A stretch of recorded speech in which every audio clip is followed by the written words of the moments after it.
صعد خطيب على المنبر أنصتوا واسمعوا وأطيعوا رحمكم الله أنصتوا وأجركم الله أنصتوا واسمعوا وأطيعوا رحمكم الله لعلكم ترحمون اللهم صل على محمد اللهم صل وسلم على سيدنا محمد اللهم صل وسلم على سيدنا ومولانا محمد اللهم قوي الإسلام والإيمان من المسلمين والمسلمات والمؤمنين والمؤمنات الأحياء منهم والأموات ويسرهم على إقامة الدين واختم لنا منك بالخير ويا خير الناصرين برحمتك يا أرحم الراحمين. الله أكبر الله أكبر الله أكبر الله أكبر الله أكبر الله أكبر الله أكبر الله أكبر الله أكبر الله أكبر لا إله إلا الله والله أكبر الله أكبر ولله الحمد الله أكبر كبيرا والحمد لله كثيرا وسبحان الله بكرة وأصيلا لا إله إلا الله وحده لا شريك له لا إله إلا الله وحده صدق وعده ونصر عبده وأعز جنده وهزم الأحزاب وحده لا إله إلا الله ولا نعبد إلا إياه مخلصين له الدين ولو كره الكافرون. الحمد لله الذي بسط لعباده موائد إحسانه وإنعامه. أشهد أن لا إله إلا الله وحده لا شريك له في ملكه وبلاده وأشهد أن سيدنا محمدا عبده ورسوله. اللهم صل وسلم على سيدنا محمد وعلى آله وصحبه أجمعين. أما بعد فيا أيها المسلمون أوصيكم وإياي بتقوى الله وقد فاز المتقون واعلموا أن يومكم هذا يوم عظيم وسماه يوم الحج الأكبر وتقربوا إلى الله بالذبح في يوم عظيم.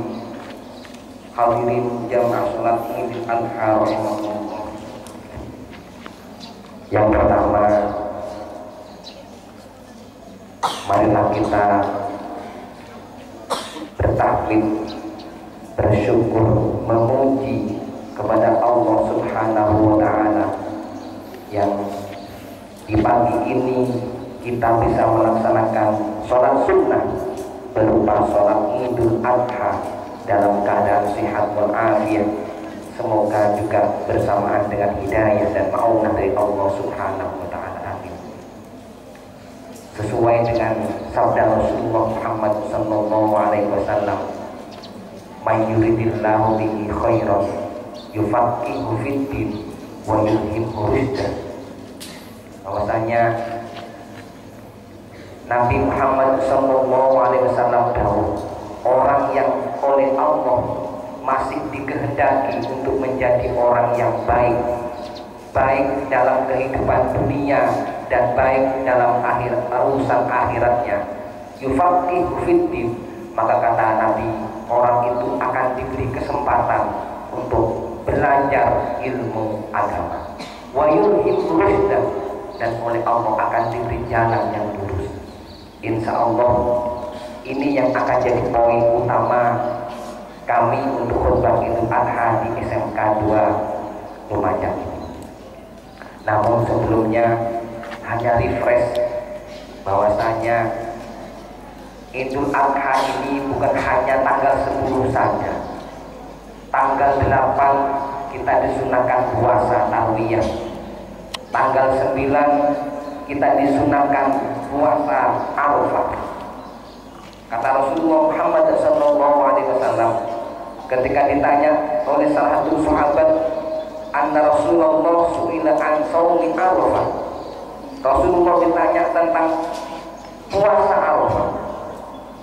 Jawabannya Rasulullah, faqala yukaffiru sanatal madiyata wal baqiyata, bahwasanya pahala dari puasa Arafah adalah menghapus dosa 1 tahun kemarin dan 1 tahun yang akan datang. Subhanallah, itu adalah keutamaan yang ada di tanggal 9 Dzulhijjah.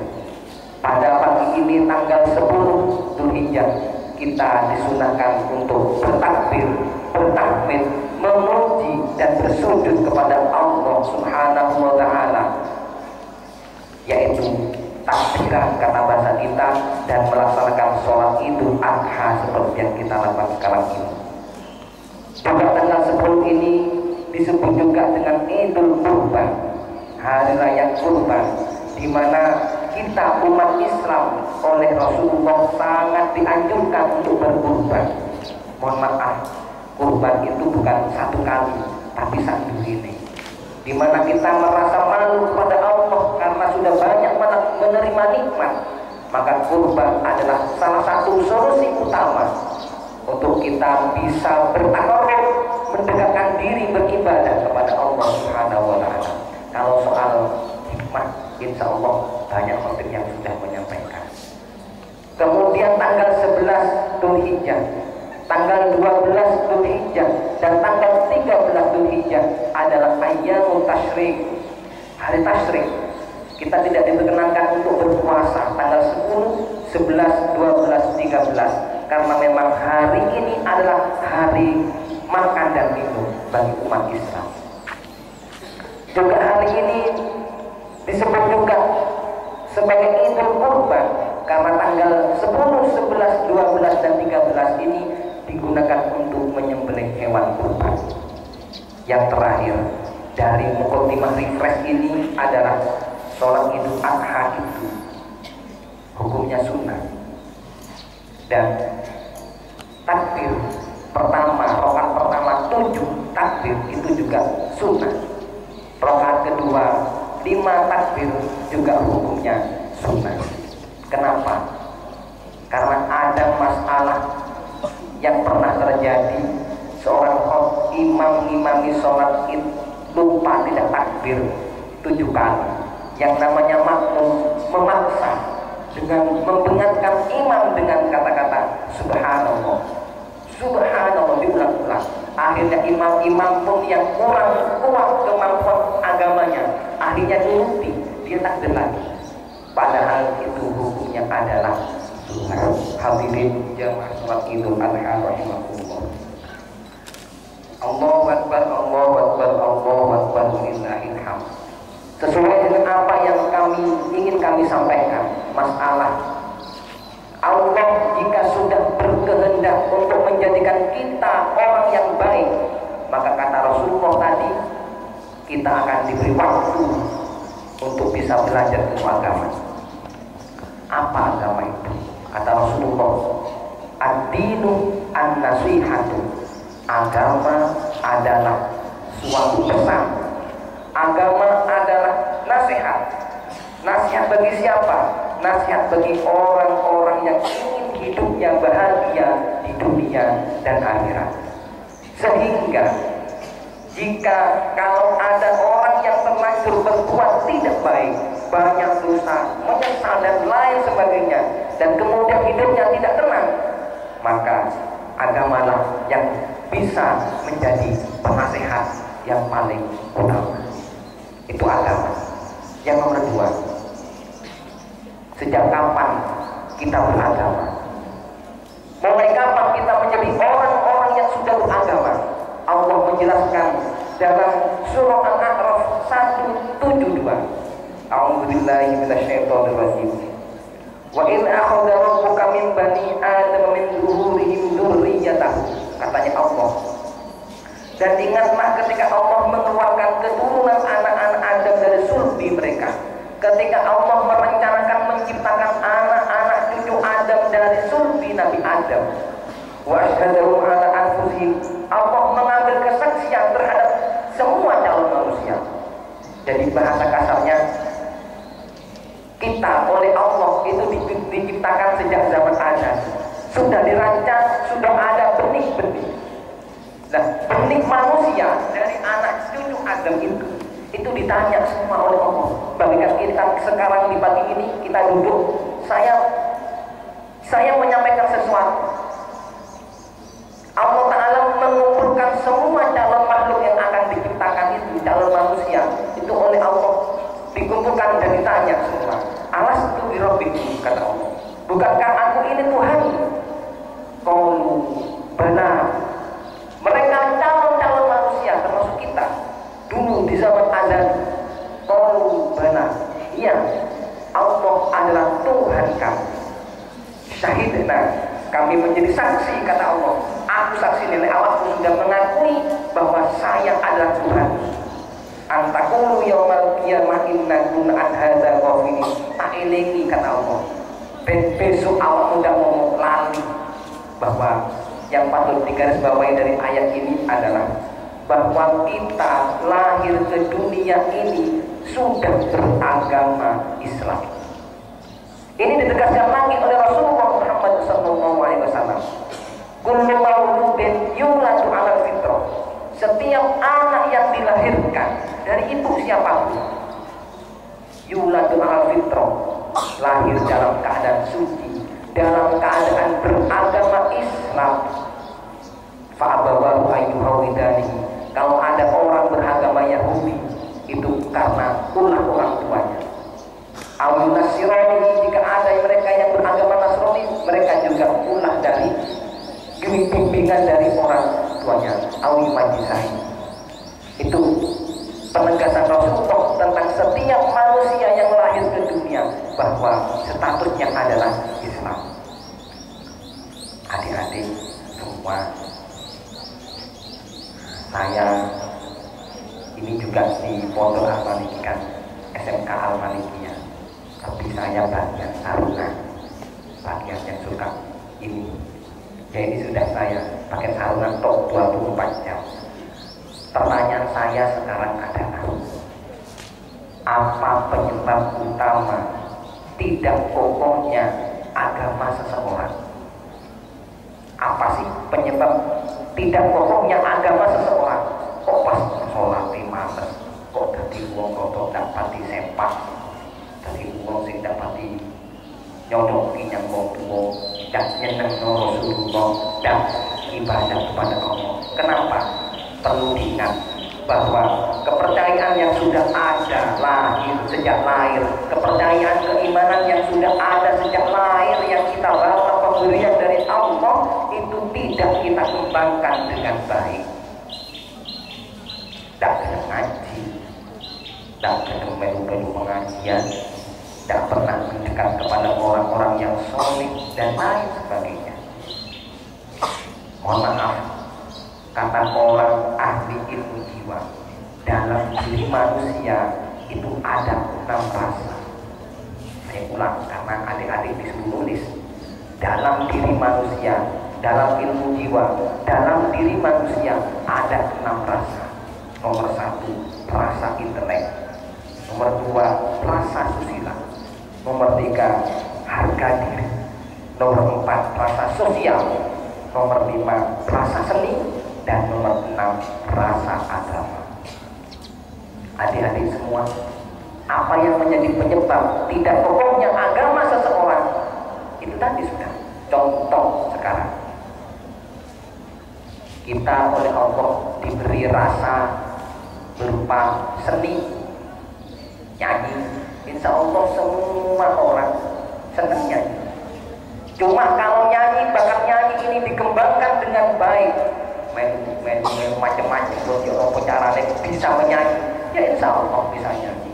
Bukan hanya itu, diajari nari, insya Allah semuanya bisa, asalkan memang bakat-bakat itu dikembangkan.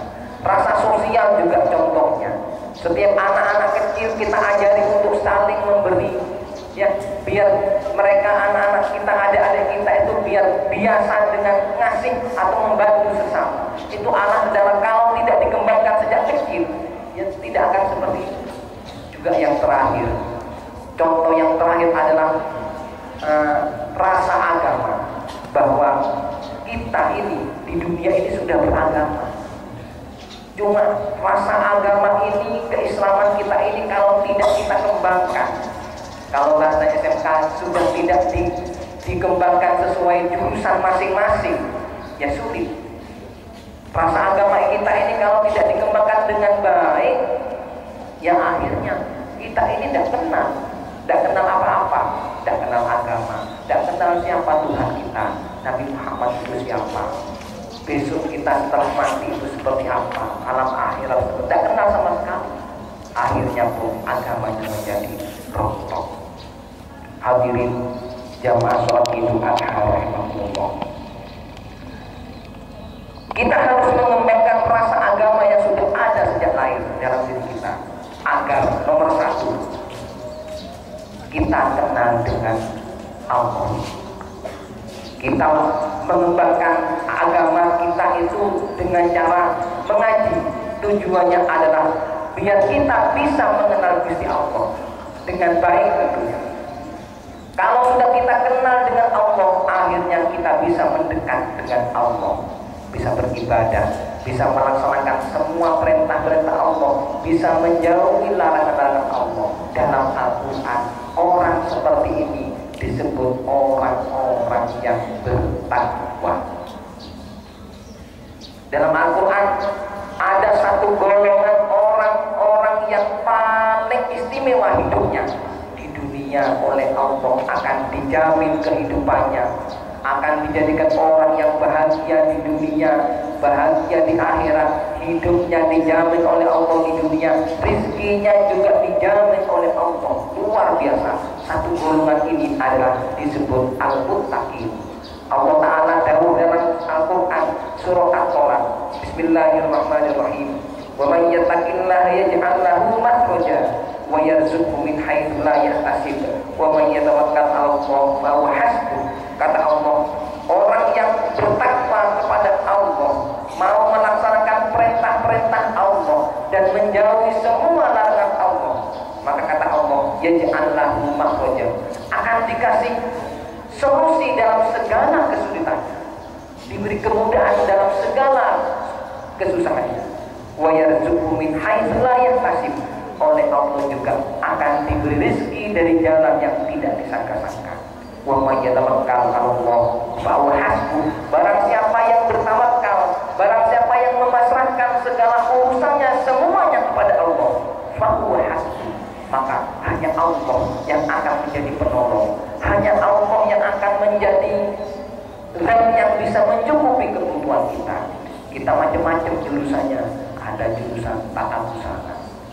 Insya Allah maksudnya kita kembangkan keilmuan kita ini sesuai dengan kompetensinya masing-masing, biar kita pinter dan mampu kelak menjadi seorang desainer yang baik. Kalau saya lihat dari Bapak yang menyampaikan tadi, ya desainernya tentunya yang baik-baik, tentunya yang pakainya yang baik-baik juga. Itu yang pertama, bahwasanya kita harus mengembangkan rasa agama kita, tujuannya biar kita kenal dengan Allah, sehingga kita menjadi orang-orang yang bertakwa, dan orang-orang yang bertakwa itu mendapatkan jaminan hidup yang bahagia di dunia dan akhirat. Yang nomor dua, kenapa kita harus mengembangkan keimanan dan ketakwaan kita yang sudah kita bawa sejak lahir? Karena kita manusia oleh Allah akan diberi ujian yang berbeda-beda. Mohon maaf, kenapa sih kok mau ngaji, kok pasang belajar ilmu agama? Iya, karena memang manusia itu hidup dan mati adalah sebuah ujian dari Allah Subhanahu wa Ta'ala. Sebuah ujian yang diberikan kepada manusia itu tidak sama, berbeda-beda. Maka karena berbeda-beda itulah kita harus belajar agama, biar kita ketika diuji oleh Allah, kita menjadi orang-orang yang sabar dan menerima atas ujian-ujian Allah tersebut. Nabi Allah Ta'ala dalam Al-Quran surah Al-Fajr, Bismillahirrahmanirrahim, fa'ammal insan idza mabtalahu rabbuhu fa'akramahu wa na'amahu fayaqulu rabbi akraman. Katanya Allah dalam surah Al-Fajr, bahwasanya adapun manusia Kulo jenengan idza mabatana rabbuhu fa'akramahu wa na'amahu. Apabila diberi ujian, diuji oleh Allah dengan hidup yang mulia. Wa na'amahu, diberi rezeki yang banyak, yang lapang, yang mudah. Fayaqulu rabbi akraman. Orang itu pasti mengatakan rabbi akraman. Aku be Allah Ta'ala dilus dikai urip sing paling enak.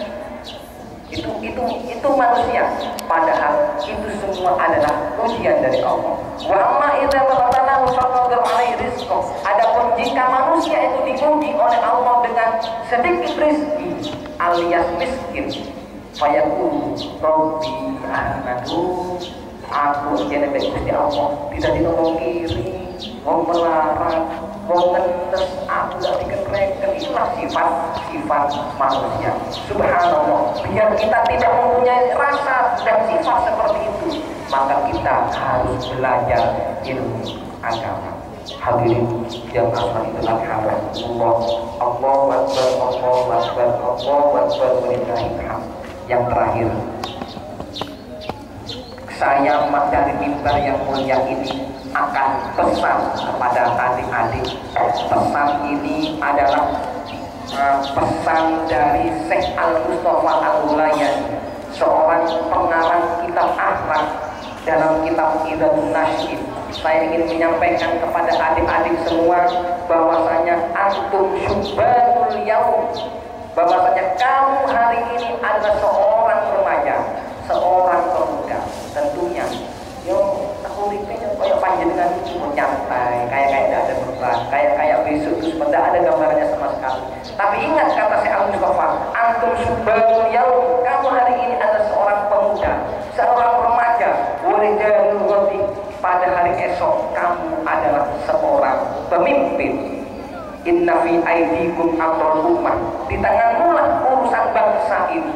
Wa fi aqdamikum hayataha, dan tergantung kemajuanmu lah kehidupan bangsa ini. Maka dari itu, mari kita kembangkan apa yang ada dalam diri kita. Yang jurusan TSM, monggo TSM-nya di luar biasa, trekannya sampai ngalerosi seumpamanya. Yang jurusan tata busana, yang jurusan pertanian, peternakan dan lain sebagainya, monggo kita kembangkan. Tapi kami titip dari mimbar ini, bagaimana caranya rasa agama yang ada dalam diri kita ini dikembangkan dengan baik. Jangan sungkan-sungkan untuk belajar agama, pun males, karena agama itu dibutuhkan kita sampai mati dan sampai menghadap Allah Subhanahu wa Ta'ala. Saya kira khutbah kami cukup sampai di sini. Mudah-mudahan bersamaan dengan hidayah dan ma'un dari Allah Subhanahu wa Ta'ala, dan oleh Allah dijadikan ilmu yang bermanfaat di dini wa dunya wal akhirah. Amin amin ya rabbal alamin.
وأكثروا من الصدقات والاستغفار والاستغفار والتكبير وصلة الأرحام ولازم الصلاة على خير الخلق عليه الصلاة والسلام فقد أمره الله بذلك إرشادا وتعليما وإجلالا لقدر نبيه وتعليما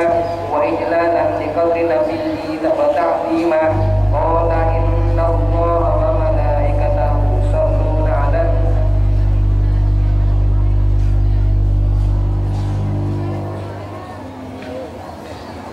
اللهم صل على محمد وعلى آل سيدنا محمد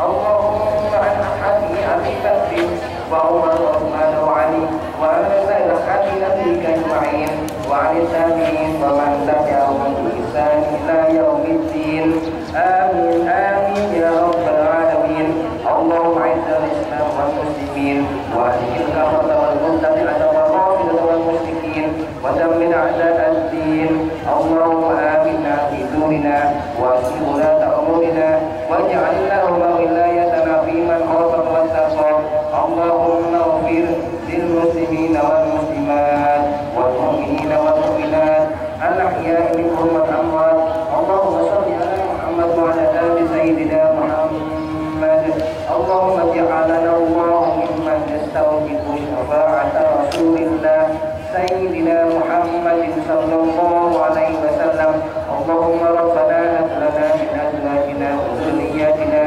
قرة أعين واجعلنا للمتقين إماما اللهم ربنا انفعنا بما علمتنا ربي علمنا الذي ينفعنا ربي فقهنا وفقه لنا وقرة لنا في ديننا اللهم اجعلنا وأولادنا وذرياتنا وتلامذنا وتلميذاتنا من أهل العلم والخير والهدى والعبادة ولا تجعلنا وإياهم من أهل الشر والضير اللهم يسر أمورنا كلها أمور الدين والدنيا والآخرة اللهم سلمنا من آفات الدنيا وعذاب الآخرة برحمتك يا أرحم الراحمين ربنا آتنا في الدنيا حسنة وفي الآخرة حسنة وقنا عذاب النار بفضل سبحان ربك رب العزة عما يصفون وسلام على المرسلين والحمد لله رب العالمين.